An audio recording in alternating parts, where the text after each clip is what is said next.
Students, let us continue our discussion on differentiability. Let us see what are all the things that we have learned in our last class.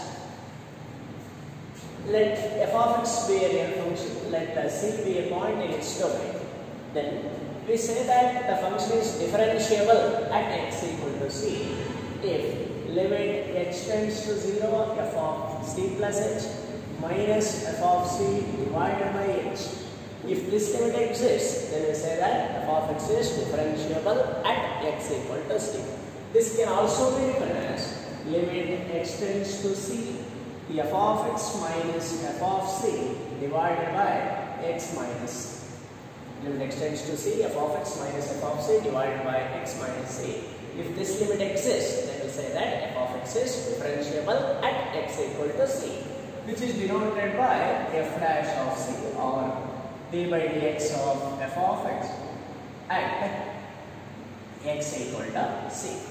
Now further, if we have limit h tends to 0, f of x plus h minus f of x divided by h.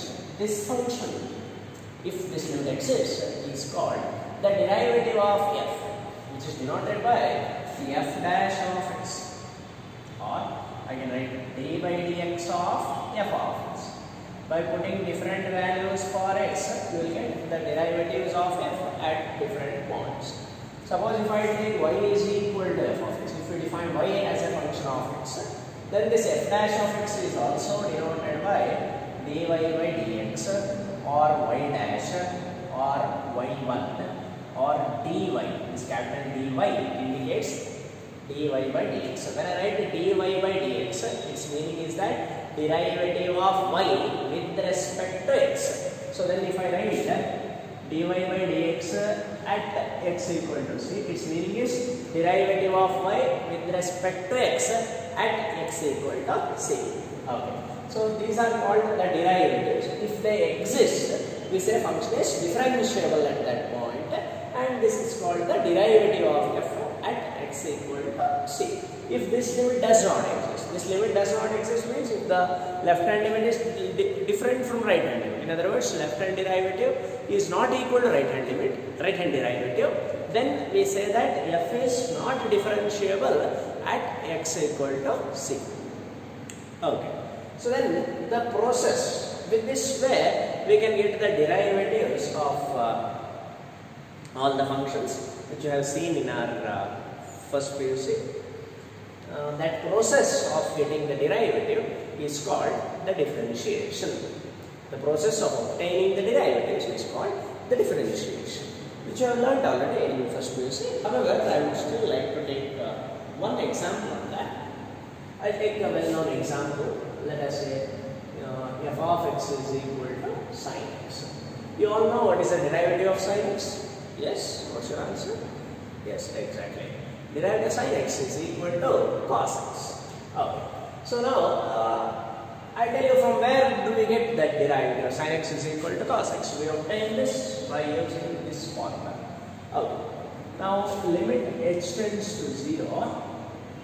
I want f dash of x, right? F dash of x is defined as limit h tends to 0, f of x plus h minus f of x divided by dh. This is equal to limit h tends to 0, f of x plus h. F of x is equal to sin x, so f of x plus h is equal to sin of x plus h minus f of x, which is sin x, divided by h. Now, this is equal to, if I directly apply the limit, I am going to get directly, if I apply the limit as h tends to 0, this will become sin x. Sin x minus sin x is 0. Denominator also 0. 0 by 0, an indeterminate form. So, what do? We will use sin c minus sin d formula. Sin c minus sin d eventually, right? Okay. So, here I write sin c minus sin d. This is a well-known formula to you. This is equal to 2 cos c plus d by 2 into sin c minus d by 2. This formula is very well known to you. I would like to use this formula. Okay. So sin c, in place of c we have x plus h, in place of d we have x. So this is equal to limit h tends to 0 to cos c plus d by 2. X plus h plus x, that will give you 2x plus h divided by into sin c minus d by 2. Sin c minus d by 2. C minus d, that is x plus h minus x. X plus h minus x. X gets cancelled as h by 2 sin h by 2 divided by h. Okay, now that's equal to limit h tends to 0 to cos 2x plus h by 2 into, here we have sin h by 2. Limit we have h tends to 0. Here we have sin h by 2. So what do you prefer in the denominator? We want h by 2. Only h we have, and divide by 2, and to compensate I will multiply. Now this factor sin h by 2 divided by h by 2, as h tends to 0 becomes 1. Because limit theta tends to 0, sin theta by theta is equal to 1. That formula I am using here, limit h tends to 0, sin h by 2 divided by h by 2 becomes 1. This 2 gets cancelled, and now apply the limit as h tends to 0. This h will become 0, cos of 2x by 2, 2 gets cancelled, we have cos x. So, if f of x is equal to sin x, then we can say that f dash of x is equal to cos x. Okay? In this way, we get the derivatives of all the standard functions. We have learned all these things already in our first basic classes. The process of getting the derivatives by using the definition is called the first principle, or obtain the derivative by using first principle. Okay. So in this way, we have already learned the derivative, how to get, what is the derivative of all the standard functions. Okay. Make a list of all the formulas which you have already studied in your first basic, that is the derivatives of all those standard functions. I just write a table, the function and its derivative. Function and its derivative. Okay. Say d by dx of x power n. This is equal to n into x power n minus 1. D by dx of a constant is equal to 0. D by dx of sin x is equal to cos x. That is the derivative of sin x is cos x. D by dx of cos x is equal to minus sin x. Derivative of tan x is equal to secant square x. Then derivative of secant x is equal to secant x into tan x. Derivative of cosecant x is equal to minus cosecant x into cot x. Derivative of cot x is equal to minus cosecant square x. These are the things which we have already learned in our first PUC. You make a table where you write all this and leave some more space in that table, because here I am going to give you some more functions whose derivatives you will obtain by different methods. You make a list of all those functions and their derivatives, which will be very useful, and you have to remember them while solving the problem. For every problem, we will not be going for the first principle. You will remember these formula and apply them in solving the problems. Okay. Now, and along with this formula, you have also learned some of the basic properties of derivatives. That is, let us say u and v are two functions of x. Then u plus v whole dash, that is, dash indicates the derivative. I want the derivative of u plus v. It is nothing but u dash plus v dash. Okay. u plus v whole dash is equal to u dash plus v dash. That is, if I want to differentiate the sum of two functions, you differentiate the first function and the second function separately, and then you can add them. You can do the same thing in case of u minus v also. U minus v whole dash can be written as u dash minus v dash. Then product rule, which is also called as Leibniz rule. Product rule, u v whole dash, that is u v rule also it is known. U v whole dash is equal to u into v dash plus v into u dash. That means whenever we want to find the derivative of the product of two functions, how do you differentiate? First function into derivative of the second plus second function into derivative of the first. You can reverse it also. You can also write it as v into u dash plus u into v dash. Okay. Then the quotient rule. This is the one known as product rule, and this is the quotient rule. U by v whole dash. This is equal to, in the denominator you write v square, in the numerator v into u dash minus u into v dash. Denominator v square, numerator v into u dash minus u into v dash. Denominator square in the denominator, denominator into derivative of the numerator minus numerator into derivative of the denominator. This exists, of course, when v not equal to 0. Okay, so you have seen all these properties and you have solved plenty of problems on these derivatives. Now let us move forward, and before that, one point which I did not mention in my earlier class, which I should have. Anyway, now that is differentiability in a closed interval. See, in case of continuity in a closed interval, how do we take? First we take the open interval AB. We say the function is continuous in this interval AB if it is continuous at each and every point in this interval. Similarly, for a closed interval AB, f of x is said to be continuous in this closed interval AB if it is continuous at each and every point in this interval. When I say each and every point, when it comes to the end point of the interval, here left hand limit is not defined at all. We can only find out right hand limit. Here we say f is continuous at A if the right hand limit is equal to functional value. Similarly, for this end at B, we say function is continuous at B if the left hand limit is equal to the functional value. Okay. In the same way, for differentiability also, we say f of x is differentiable in the closed interval AB if f is differentiable at each and every point in the open interval AB, and for this at A, right hand derivative should exist and at B, left hand derivative should exist. If that happens, then we say function is differentiable in the closed interval AB. Okay, so students, now let us look at the process of getting the derivatives. That is called the differentiation. Let us get the derivatives of some more functions, or derivatives of composite functions we shall discuss.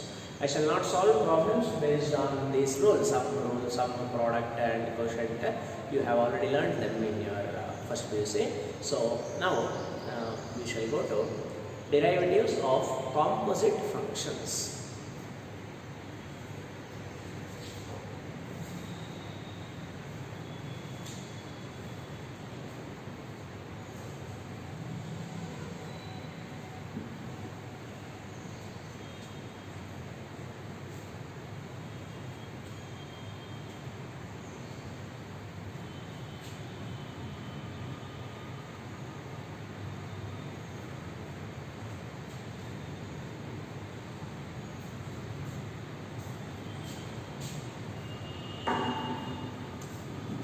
Derivative of composite functions.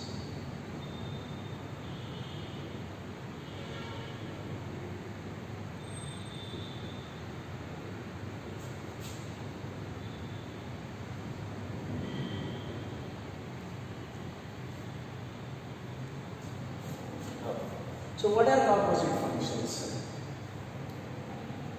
F circle g of x is equal to f of g of x. Okay? If f is a function from a to b and g is a function from b to c, then g circle f is a function from a to c, which is defined by g circle f of x is equal to g of f of x. Okay? Now today we will see how to differentiate such composite functions. Okay.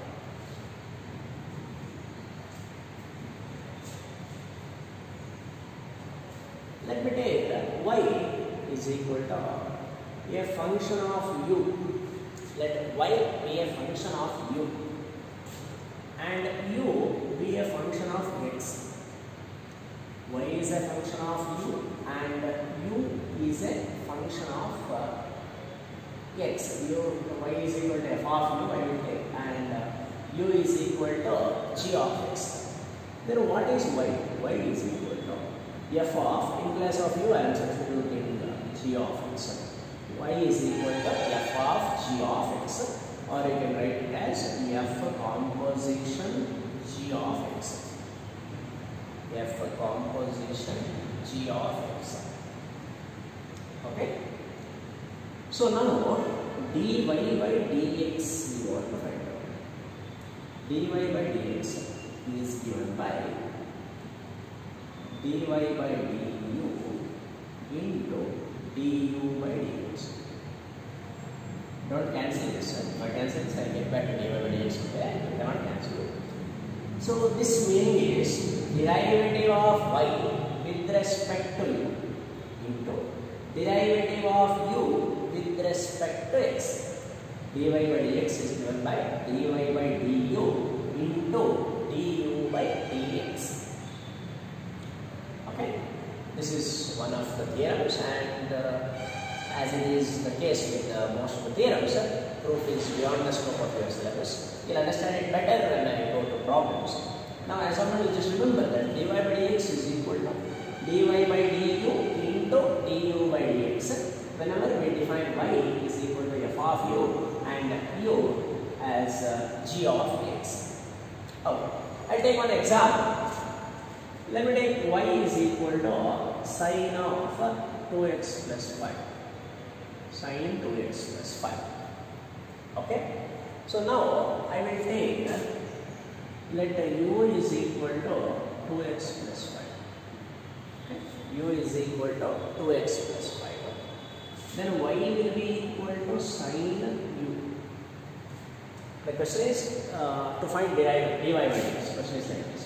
If y is equal to sine 2x plus 5, find dy by dx. Okay. I have taken u is equal to 2x plus 5. Then y is equal to sine u. Right? Y is equal to sine u. Y is a function of u and u is a function of x. Observe here. When I write y is equal to f of u, its meaning is y is a function of u and u is equal to g of x, which means u is a function of x. Y is a function of u and u is a function of x, and we want a dy by dx. Right? So dy by dx is equal to, according to this rule, it is nothing but dy by du into du by dx. That's equal to dy by du. Y is equal to sine u. We want dy by du. Its meaning is derivative of y with respect to u. So in other words, derivative of sine u with respect to u. Derivative of sine x with respect to x is cos x. Therefore, derivative of sine u with respect to u is cos u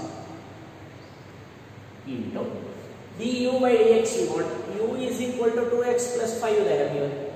U is 2x plus 5. Now I want the derivative of u with respect to x. I want the derivative of 2x plus 5 with respect to x. Derivative of 2x plus 5. 2 into x you have a constant and a function. Constant will remain as it is. Derivative of the function, derivative of x is 1. 2 into 1 is 2 plus derivative of 5 which is 0. So that is 2. Cos u into 2. Now I will substitute what is u. What is u? 2x plus 5. So you get cos of 2x plus 5 into 2. This is by definition, but you can do it directly. How? Let me explain. Okay, you have y is equal to sin 2x plus 5. Now dy by dx I want. You imagine this as sin x. If it is sin x, what do you do? What's the derivative of sin x? Cos x. So derivative of sin 2x plus 5 is equal to cos 2x plus 5. In place of x I will write 2x plus 5. But that's not over it. Into, we will write the derivative of this. Into dy by dx of 2x plus 5. It's of the form sin x. Derivative of sin x is cos x. So derivative of sin 2x plus 5 is cos 2x plus 5. Into, we should write the derivative of 2x plus 5. What is the derivative of 2x plus 5? Cos 2x plus 5 into derivative of 2x plus 5 is equal to 2. Okay? Did you understand? I'll give you one more example.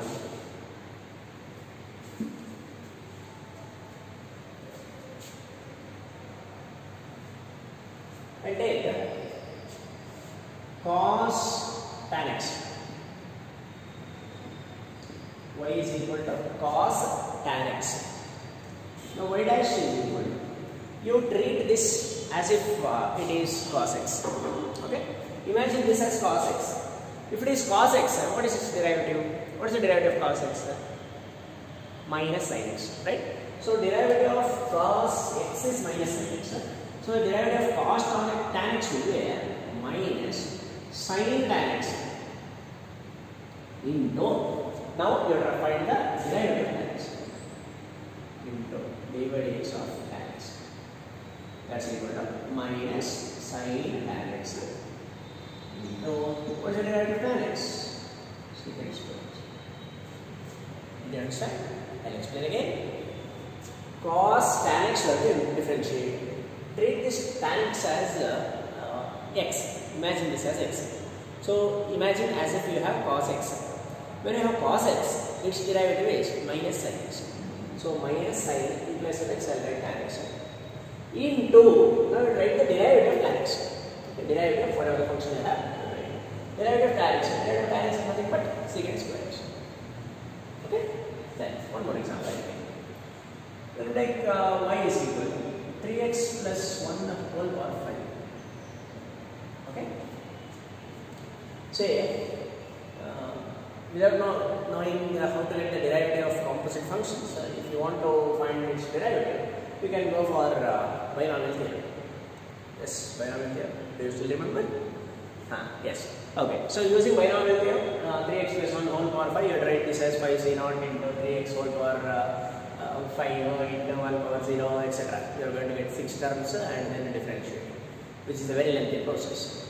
Instead of that, what I will do is dy by dx. You treat this as if you have x power 5. If it is x power 5, what is the derivative of x power 5? As we know, derivative of x power n is n into x power n minus 1. So derivative of x power 5 is 5 into x power 5 minus 1. 5 minus 1 is 4. So derivative of x power 5 is 5 into x power 4. So derivative of 3x plus 1 whole power 5 will be 5 into 3x plus 1 whole power 4 into the derivative of 3x plus 1. This you should not forget.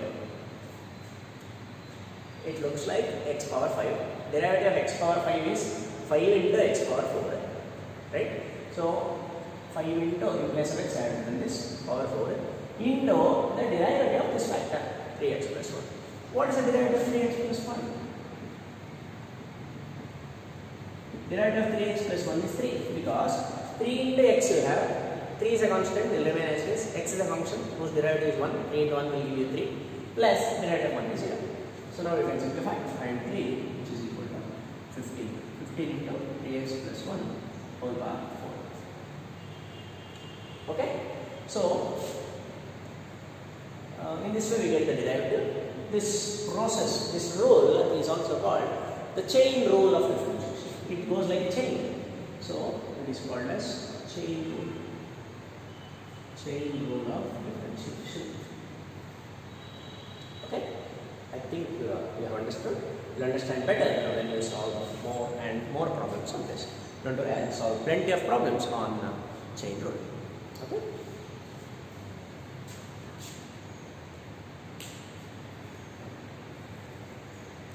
Not another question. Find the derivatives of the following functions.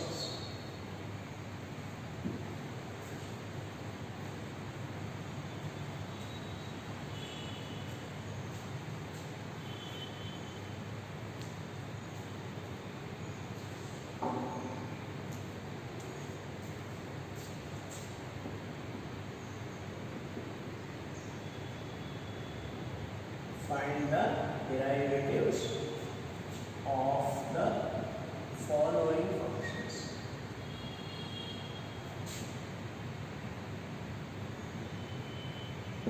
First one, sin x square plus 5. Sin of x square plus 5. I treat this as y. Let y is equal to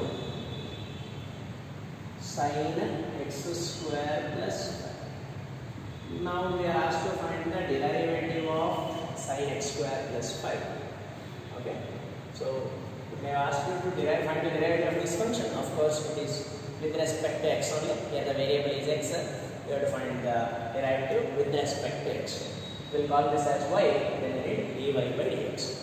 Y is equal to sin x square plus 5. This looks like sin x. Derivative of sin x is cos x. So derivative of sin x square plus 5 will be cos x square plus 5 into d by dx of x square plus 5 into the derivative of x square plus 5. That's equal to cos x square plus 5 into what is the derivative of x square plus 5? Derivative of x square is 2x. Derivative of 5 is 0. 2x plus 0, that is 2x. So cos x square plus 5 into 2x. Okay. Second question. Root of cot x. Root cot x. We are asked to find the derivative of this. So I will call this as y. Let y is equal to root cot x. Root cot x can be written as cot x to the power 1 by 2. Right? Cot x to the power 1 by 2. So you imagine this as x to the power 1 by 2. X to the power 1 by 2.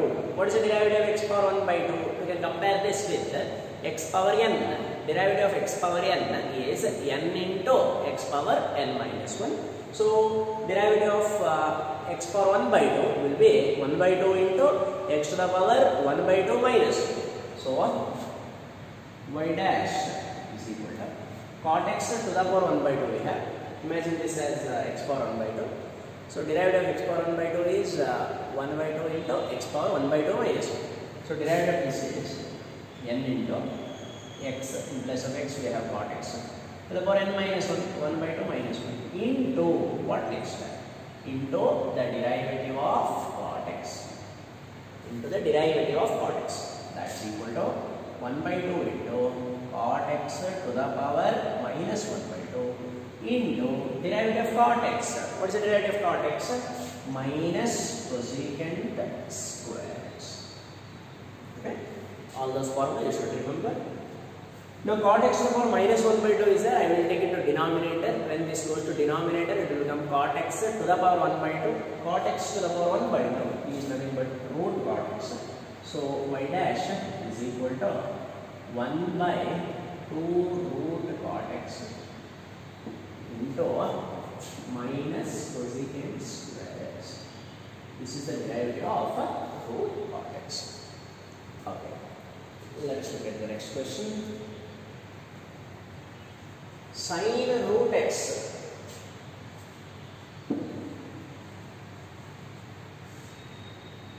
Sin root x. I take let y is equal to sin root x. Then dy by dx. Dy by dx equal to. You imagine this as sin x. If it is sin x, the derivative of sin x is cos x. So the derivative of sin root x is cos root x into d by dx of root x. Cos root x into d by dx of root x. That's equal to cos root x into derivative of root x. Derivative of root x is 1 by 2 root x, if you know the formula. If you don't know the formula, then what we will do is, say, root x can be written as x power 1 by 2, right?